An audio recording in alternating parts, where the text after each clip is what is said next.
diploma o diskarte? Para sa akin, depende yan eh. Kung ano gusto mo maging, ayun yun eh. Kung gusto mo maging engineer, required talaga ang diploma. Kasi hindi basta-basta yan eh. Kasi professionals kailangan dyan. Malalayang building ang pinapatayo ng mga yan. May diskarte din yan syempre. Eh kung gusto mo negosyo, magbenta ka, magpapatayo ka ng tindahan. Ang required dyan, diskarte and knowledge about business. Diskarte mo paano mo ibebenta yung product mo. Diskarte mo kung paano mo papalakihin yung business mo. Pero pare-parehas lang yan eh. Diskarte and diploma dapat yan eh. Need mo muna ng diskarte kung paano makapasa sa mga exams. Mag-review ka, diskarte din yon. Mangungopia ka sa kaklase mo kasi tinatamad kang mag-review. Diskarte din yon. Prove me wrong.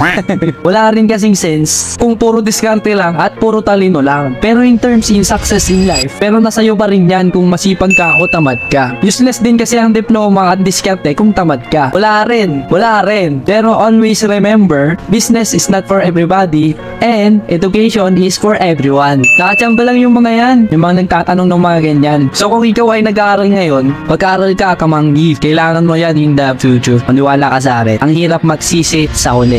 Eh ikaw, ano naman yung sagot mo? Diskarte o diploma? Please paki-comment naman dyan sa baba kung ano yung masasabi mo sa diskarte o diploma. So hanggang dito na lang mga kamanggi. Please like, share, and subscribe. Spread the love, peace, and freedom. Matsala!